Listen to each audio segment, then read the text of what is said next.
Good morning, everyone. Hello. Thank you so much for coming. Just going to be joined by the rest of the panel up on stage. Rebecca, do you want to come and jump in here? Great, I might give it on. Hello, everyone. My name is Liz Sugg, and I am co-chairing this new organisation alongside Simon Bishop from the Power of Nutrition, and we're really excited to get to this launch. And as Johnny said in the introduction, this alliance is going to bring together people from all different sectors all across the country to really try to come together to make the case for more action to tackle hunger and malnutrition. And I'm being joined by a great panel today representing some of those sectors. And we've got Rebecca Marmot here, Chief Sustainability Officer and Global Vice President at Unilever, our host today. And Rebecca also launched the Unilever Foundation, which focuses on innovative business models for impact. And we have retired Air Marshal Sir Graham Stacey, and he's had an international career over many years as a UK Royal Air Force Regiment officer and served as Chief of Staff to NATO Transformation and is currently a member of the International Military Council on Climate and Security. And Sir Graham's also a member of our Global Leadership Council for UAMH. And then Mike Kunga here in the middle. Thank you, Mike, as a public health and nutrition specialist and has worked with the UN and scaling up nutrition and many NGOs and led kind of nutrition campaigns and projects in Malawi and elsewhere and won many awards and really as a youth champion has empowered young people to help lead those kind of food system changes and nutrition change. And last but not least, we're joined by Bishop Rose Hudson-Wilkin. And Bishop Rose has been a vicar in Hackney, has been chaplain to Her Late Majesty the Queen and became chaplain to the Speaker of the House of Commons. So those MPs and parliamentarians in the building will I'm sure, recognise Rose. She became Bishop of Dover in 2019. So thank you so much, all of you, for joining us. Rebecca, I'm going to turn to you, first of all, if I may. And obviously, Unilever work in many countries around the world, and in those countries, people are impacted by malnutrition and hunger. And it'd be great if you could explain how it impacts your business and what role you think business and others should play in tackling it. Thanks. Good morning, everyone, and thanks very much, Johnny and the team, for inviting us to be part of this. I think you've heard already from David Cameron, David Miliband, there is a huge role for government to play and a number of other stakeholders.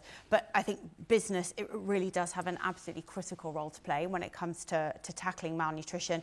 We've heard about the moral imperative to help, and of course that is a driving factor. But there is also a critical business and economic case. We did some work with Simon and the team at the Power of Nutrition, looking globally at the impact of malnutrition on the inability for countries to be able to grow, to be able to develop, for businesses to be able to thrive.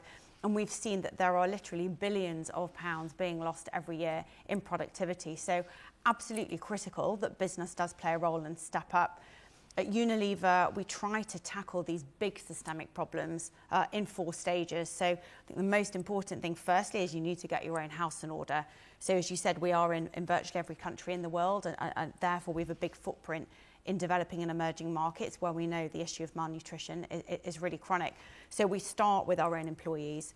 So we have a programme called Healthier You, where we invite in our employees to talk to them about some of the basic issues that they might be facing. So helping them to improve their own nutrition, to improve their own diet, and taking a holistic approach. And we've seen that when we do that, not only does it have a positive impact on our employees, but actually on their families and in the communities where they're living. I think the second thing is looking at what we can do across our value chain. So, for example, we did a study with GAIN, the Global Alliance for Improved Nutrition, to look at how could we help Indian farmers to boost their productivity. And we found that when we talked to the farmers, one of the biggest barriers, unsurprisingly, was chronic hunger and malnutrition. So actually, by encouraging them to take iodine and iron supplements and really helping to improve the dietary diversity that they had every day, we saw not only an improvement in their health, but also that then correlated to improved yields. The farmers were then flourishing, making more money. I think third thing is, what can we do through our brands? So we have the opportunity through a number of really huge, big global brands to put these kind of issues front and centre in our consumer communication. So, for example, we've done a piece of work with Knorr looking at dietary diversity. We did some research with the Lancet, the Eat Lancet report that came out about 18 months ago, which actually focused in on the fact that too many of us are eating the same kinds of foods all the time, which leads to the kind of chronic food shortages that we heard David Cameron talking about. So increasing dietary diversity is really, really critical. And then when we put that front and centre of consumer campaigns, it helps. And then the last thing is, what can we and other businesses do together to push on the kind of advocacy and policy priorities we've heard talked about this morning? Brilliant. Well, thank you. Huge amounts, obviously, Unilever are doing, and that is great to hear. I mean, I think it's fair to say that not necessarily every business is kind of as involved as and enlightened, I suppose, as you are. And one of the things which we're going to try to do is ensure that we bring as many businesses as we can to help explain to them. And obviously, I think the consumers really care about what their businesses are doing as well. And I wanted to ask you really how you think we can best work with businesses and other partners to really make sure that they are coming to the table and using all of the tools which they've got, as you've explained.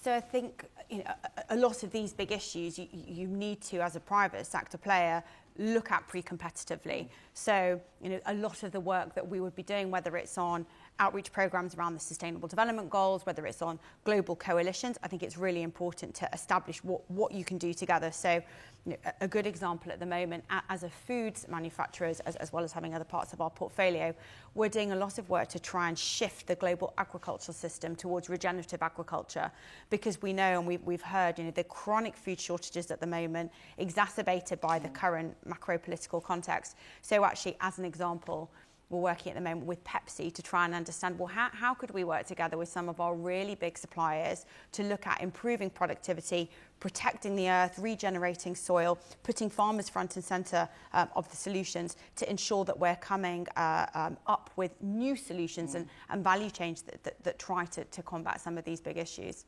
And I think, making sure that we do see that food system change and investing in that so that we're kind of future-proofing, if you like, for what we all know to come, whether that be climate or pandemic.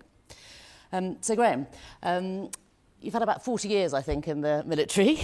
But it would be great to really understand from you what impact you've seen that malnutrition and hunger has caused on security and stability. Yeah, I mean, thanks for that. I mean, my first thought would be to look at this very much holistically, and there is clearly a moral case for what we're talking about, and as I've travelled the globe, as many of us have, I mean, there is still a sense that being British is seen as being someone who understands values and fairness and things, and yet, at the very core of what we're talking about is inherent unfairness. There is enough food in the world. It's just in the wrong places and going to the wrong people. So, it's not as if there isn't enough to go around. It's just we get it wrong. We share this little rock that we call a planet with lots of other people, and we're interconnected and we're linked. And there's no doubt that malnutrition and hunger and lack of food security causes instability, food riots, it causes wars, it causes terrorism, it causes and will increasingly cause mass migration. And all of these are going to impact us, whether we like it or not. And we can sit in our little bubble and pretend it's somewhere else.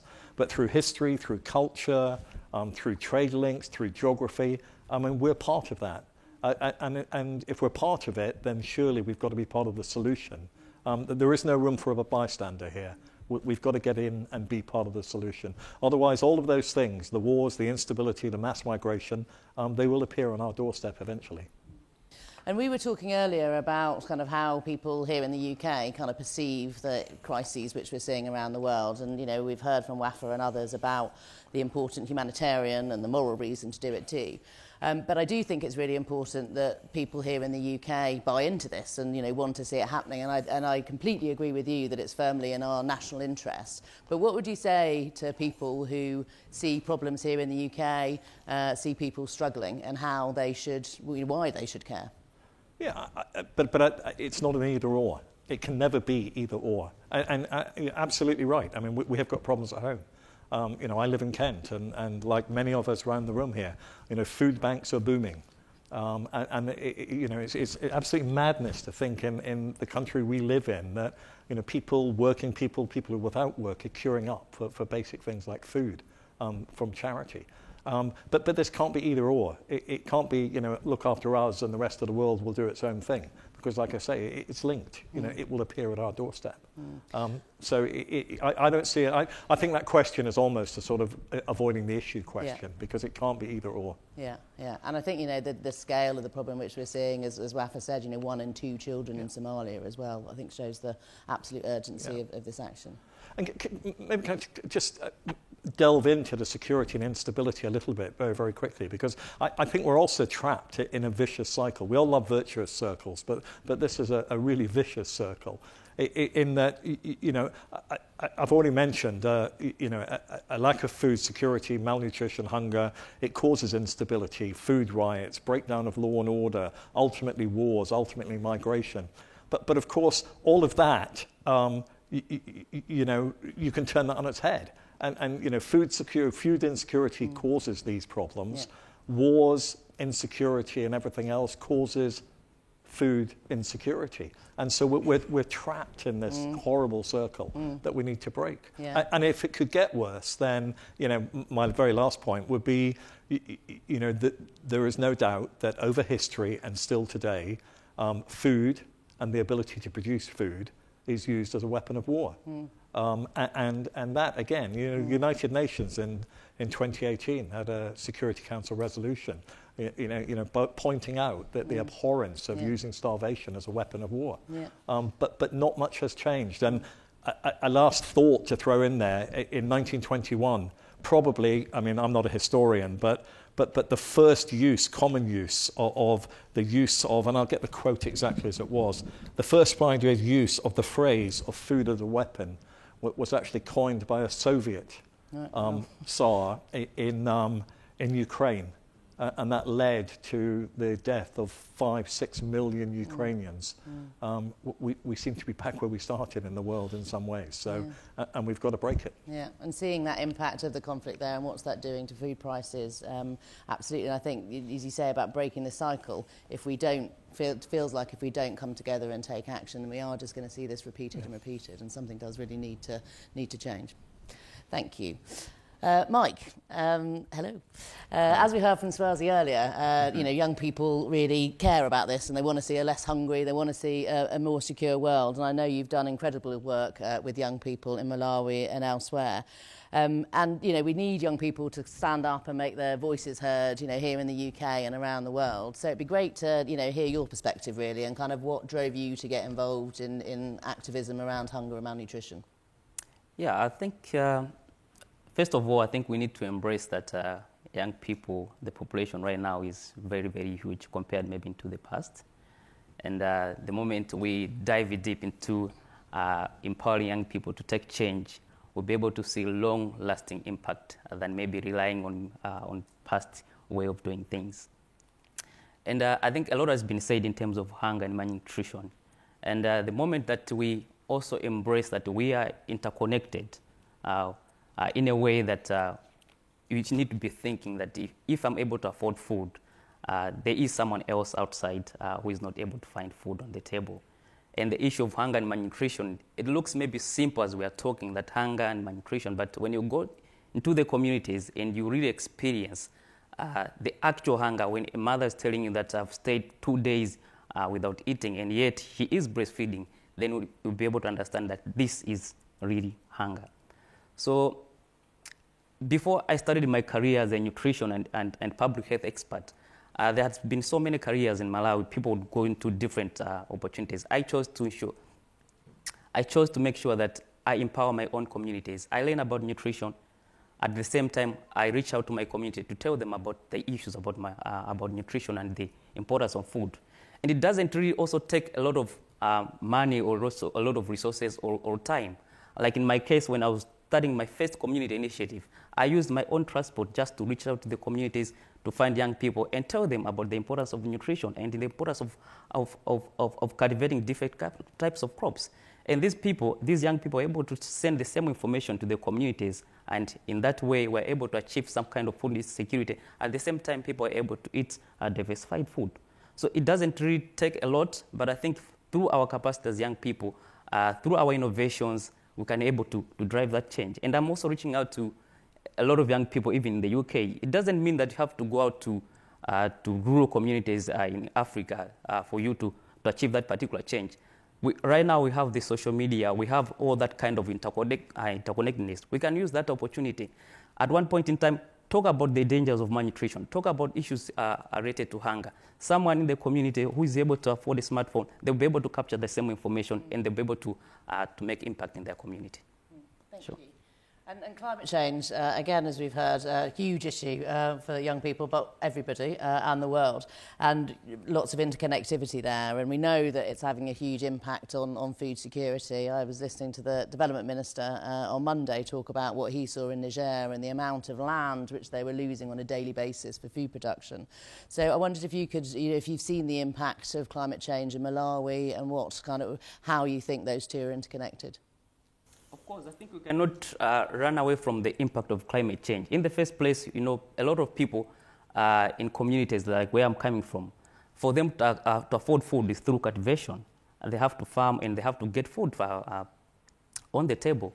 And over the past 3 years, in the southern eastern part of Africa, Malawi, where I'm coming from, with Zambia and Mozambique, we have been affected by a lot of climate issues, especially cyclones. 3 huge cyclones that have affected, like in my country, half of the population. So how do you expect people to feed themselves when half of their crops have been washed away?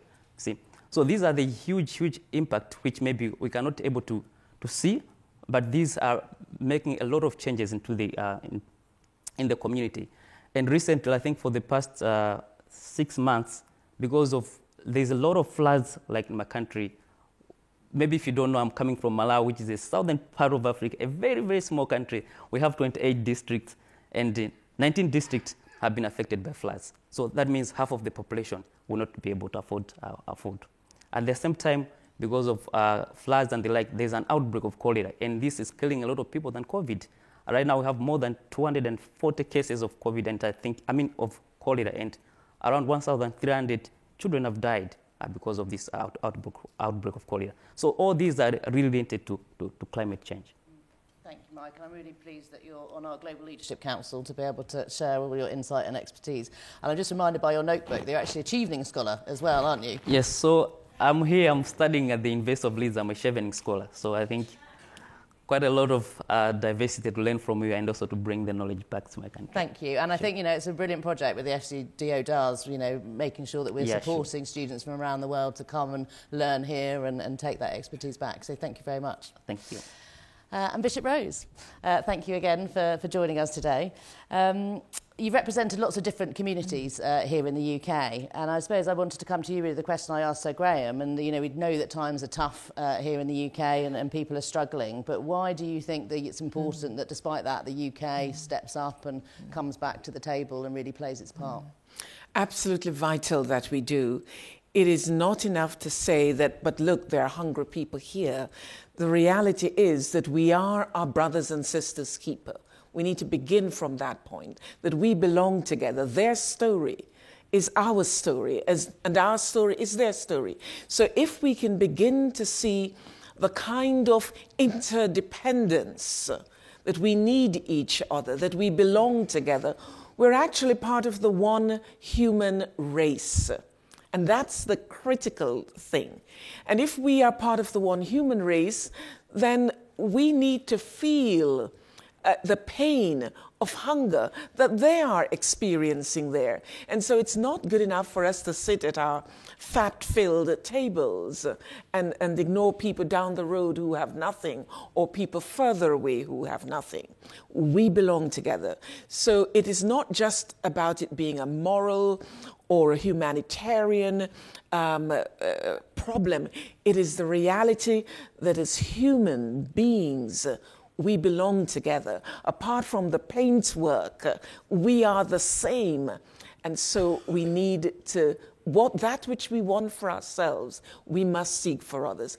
And so I believe that what we need here in this country, in the West, well, perhaps even more than just in the West, we need the kind of caliber of leadership that is not just playing politics. we've got enough of that silliness of playing politics. We want the sort of serious caliber of leadership that moves beyond, that can see the wider picture, see the vision, and actually step up to the plate. What we're doing at the moment feels like a sticking plaster. And if we're just having a sticking plaster, then you know the moment water gets on it, it's unpeeled. So I want to see our leaders, as David Cameron has said, stepping up to the plate, convening, leading. You know, we're complaining that people are coming here. I'm the Bishop of Dover. You know, boats are coming over. I don't want to hear silliness of people saying that they're going to break business model. I'm not interested in the business model. I want to know, why are people leaving where they're coming from? What is going on at the roots of the problem? And how are we, as leaders here in the West, in the international community, working together with organizations, businesses, etc., how can we make a difference? That's what we need to be doing, and not be playing politics and kicking it like a political football between France and Britain, or for that matter, sitting around dreaming of sending people off to Rwanda. That is a nonsense. Important issue that we don't want it to become a party political issue. And one of the things we're very keen to do here is make sure that, you know, it's too important for that. And so building up this kind of cross-party consensus to take kind of sustained action on this is going to be really key. Absolutely vital. And faith communities do huge amounts of work in this area, you know, both in countries who are really struggling with malnutrition and hunger, but also, you know, here in the UK. And I'd love to hear from you about what you think faith communities can do to kind of help raise awareness of this issue and the scale of this issue, and also sort of push our politicians and our parliamentarians and our decision makers to actually put it up there on their agenda and put it up their priority list. Yes. I think faith communities are doing a lot already, in the sense that if you know, just now when we had the earthquake, it was the faith communities that were immediately mobilized. Why? Because at the grassroots level, people have connections, they have families, they have friends, they know those communities, and so they are immediately mobilized. You spoke earlier about the food banks and you know, warm places and all that sort of thing.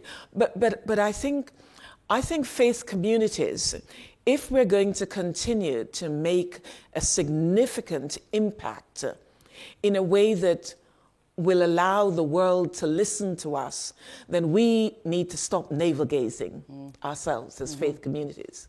You know, sadly, I have to say that at our recent General Synod, for example, I chaired a debate around the cost of living crisis.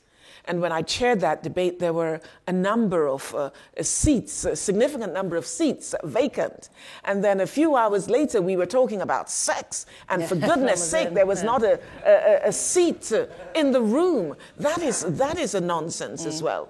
So I think if we're going to be credible, then we need to stop navel-gazing, and we need to have our eyes looking at and hold our governments across the divide, feet to the fire, in terms of what is happening in our world. Because when I read scripture, people used to ask me, what are you doing in Parliament as chaplain? You know, faith and politics ought not to mix. And I would, especially if it was a parliamentarian who said, you know, who would speak to me about that, I would say to them, actually, you're in the wrong place if you think it shouldn't mix. Because what faith is doing, it's not trying to proselytize or telling people just to look at the Bible. That's nonsense. If you look at Jesus's ministry was out there in the community. You know, I was hungry and thirsty, you gave me nothing to eat or drink. I was naked, you did not clothe me. I was sick and in prison, you did not visit me. Inasmuch as you did not do it to one of these the least, you haven't done it to me. And that's the crux of the matter. And I think as faith communities, that's where we need to be. That's what living out faith means, as far as I'm concerned. Thank you. I think if we can harness that kind of power and enthusiasm from the faith communities, then we'll certainly go some way to where we need to go. Thank you very much. We've got some time for questions, not huge amounts of time, but we will try to make this a bit interactive and questions to me or the panel. So please let me know if there's anything. If you switch on, there's microphones in your chair if you just switch them on.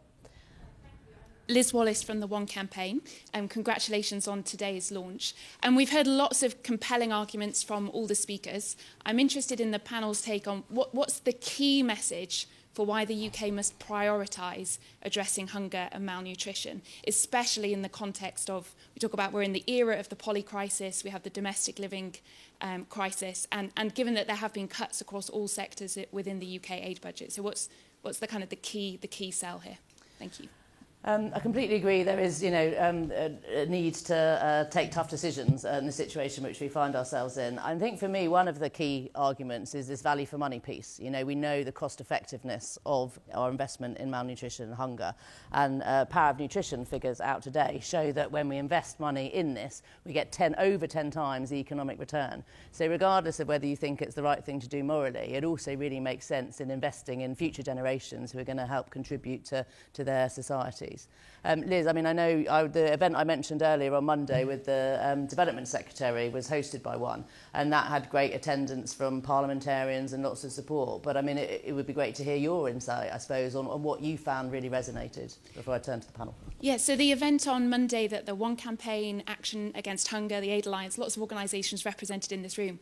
The focus there was to bring together our supporters, volunteers from across the country to talk to their MPs about why, given the context that I've talked about, particularly the UK doing much more to address the hunger crisis in East Africa is so important. And I think the moral argument is the one that sort of resonated and cut through most. But the takeaway is it was just really encouraging. It was a really busy day in Westminster, and still we had 40 MPs from across political parties come and meet with their constituents, and you could really see the support in the room. And I think that was such an important event to kind of cut through with MPs that the public does care. Young people, I can't agree enough, young people really care about this. But obviously with the sort of very busy news agenda, it's difficult to kind of cut through. I think the more kind of platforms we create like that to bring the kind of public in touch with MPs to put a spotlight on what's happening. I think that really shows when people come together as well, that you can kind of be louder than your voices alone.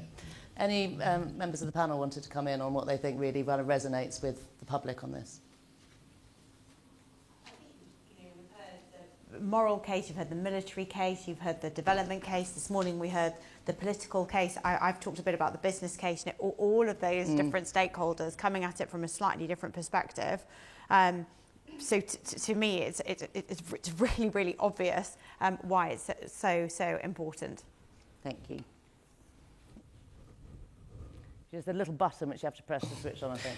I'm Nairi from Plan International UK. So thank you for inviting us here. It's so important given the scale of the issue.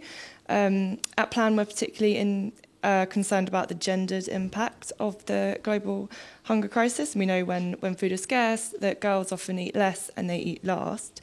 But there's also the secondary impacts of that, such as child, early and forced marriage and a fall in girls accessing education. So I just wondered if the panel could share their thoughts on what more we can do to tackle the gendered impact of the food crisis. And that really is what got me into this as well. I think the numbers of women impacted, I think the last figure is 126 million more women than men are impacted by hunger across the world in 2021, and that gap is really growing. And I think they're really interconnected, gender equality and lack of food and nutrition. I think there's causes and consequences, and you talked about child marriage and education and all that side of things.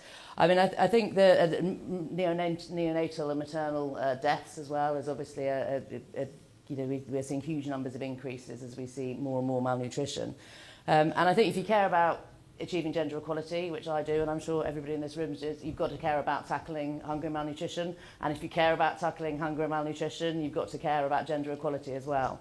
And women, of course, are really part of the solution, as well as being impacted the most. Rebecca, I know that Unilever do quite a bit on gender. If there's anything you wanted to add to that. I think from an innovation perspective, it's really important that the private sector looks at what we can do around fortification. We know there are issues, for example, with iodine deficiency in Indonesia. We know there's issues with iron deficiency in Africa. And I think it's innovation and looking at fortification, I think, is key. I think looking at what kinds of programs you can deploy that try to tackle these issues more holistically. We're working with the Power of Nutrition, for example, in Indonesia, and Gavi on an integrated program that Unilever has contributed to, because we have some experience around the WASH agenda, so water, sanitation and hygiene. But what Gavi are doing is targeting parents and parents-to-be to try and help them to A, think about their child's vaccination status, B, making sure that the mother has got adequate nutrition. That's why Simon and the team have come on board, and we're making sure we're trying to encourage really good hygiene in the home from the get-go. So I think those sort of integrated solutions are super important. But I mean, I'm sure others on the panel have also got great ideas. I think women have a key role to play in feeding the nation, as it were. So when we educate and equip our girls and our women, then we will see far better results, especially in some of our countries where we're having these challenges. Thank you. Time for one last question. Thank you very much for a wonderful opening and program. We seem to be living in sort of biblical times here. We have plagues, we have famines.